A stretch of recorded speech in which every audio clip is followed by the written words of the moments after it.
કચ્છ જિલ્લાના પ્રવેશદ્વાર સમા સામખિયાળી રેલવે સ્ટેશનનું અમૃત ભારત સ્ટેશન યોજના અંતર્ગત ₹13.64 કરોડના ખર્ચે નવીનીકરણ કરવામાં આવ્યું છે। નવા રૂપમાં સજ્જ થયેલા સ્ટેશનનું ઉદ્ઘાટન વડાપ્રધાન નરેન્દ્ર મોદીએ વિડિયો કોન્ફરન્સ દ્વારા કર્યું હતું। સામખિયાળી રેલવે સ્ટેશન 1950ના દાયકાથી કચ્છ માટે મુખ્ય પરિવહન બિંદુ રહ્યું છે। આ સ્ટેશન વ્યાપાર અને કૃષિ ક્ષેત્રને મજબૂત આપવા માટે કચ્છ રાજ્ય રેલવેના માધ્યમથી વિકસાવવામાં આવ્યું હતું અને હવે તેને આધુનિક સુવિધાઓ સાથે વધુ વિકાસ અપાયો છે। ઉદ્ઘાટન પ્રસંગે કચ્છના સાંસદ વિનોદ ચાવડા, રાપરના ધારાસભ્ય વિરેન્દ્રસિંહ જાડેજા, ગાંધીધામના ધારાસભ્ય માલતીબેન મહેશ્વરી, જિલ્લા પંચાયત પ્રમુખ જનકસિંહ જાડેજા, તાલુકા પંચાયત પ્રમુખ રાણુભા જાડેજા તેમજ ભચાઉ તાલુકા ભાજપ પ્રમુખ વાઘજીભાઈ છાંગા ઉપસ્થિત રહ્યા હતા।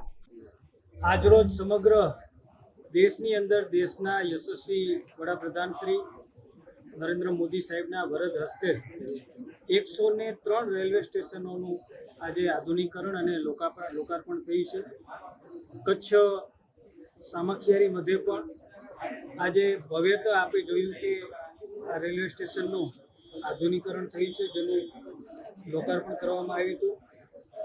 કચ્છ લોકસભા ક્ષેત્રની અંદર સામખિયાળી અને મોરબીનો સમાવેશ થાય છે। ગુજરાતની અંદર 18 કરતાં વધારે, દેશની અંદર 103 અને 1300 જેટલા દેશના રેલવે સ્ટેશનોનું આધુનિકરણ થવા જઈ રહી છે, જેના ભાગરૂપે આજે સામખિયાળી આપણે જોઈ રહ્યા છીએ કે 13 કરોડ રૂપિયાના ખર્ચે એક ભવ્ય આપણી સાંસ્કૃતિક વારસો, આપણી સ્થાનિક આપણી પરંપરાઓ, આધ્યાત્મિક વારસો, ઉદ્યોગ જગતને પણ પ્રોત્સાહન મળે અને અલગ અલગ રીતે અલગ અલગ થીમથી દરેક રેલવે સ્ટેશનોનું નિર્માણ આ દેશની અંદર થઈ રહ્યું છે, જેના ભાગરૂપે પણ આધુનિક સજ્જ અને સુવિધાઓ સાથે ફૂડ કોર્ટ હોય, પાર્કિંગની વ્યવસ્થા હોય,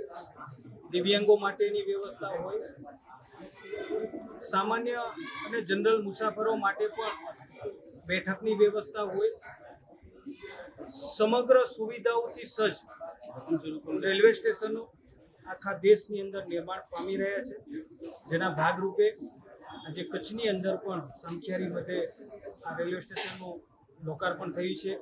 જિલ્લા પંચાયતના પ્રમુખ શ્રી જનકસિંહ જાડેજા, ધારાસભ્ય શ્રી સ્થાનિક માલતીબેન મહેશ્વરી, ધારાસભ્ય શ્રી આદરણીય શ્રી વિરેન્દ્રસિંહજી જાડેજા, આગેવાન શ્રી અર્જણભાઈ રબારી, અમદાવાદથી પધારેલ ડીઆરએમ સૌ લોકોની ઉપસ્થિતિની અંદર એક ભવ્ય કાર્યક્રમનું આયોજન કરવામાં આવ્યું હતું। હું ભારત સરકારનો રેલમંત્રી શ્રી અને દેશના વડાપ્રધાન શ્રી આદરણીય નરેન્દ્ર મોદી સાહેબનો કચ્છની જનતા વતીનો ધન્યવાદ।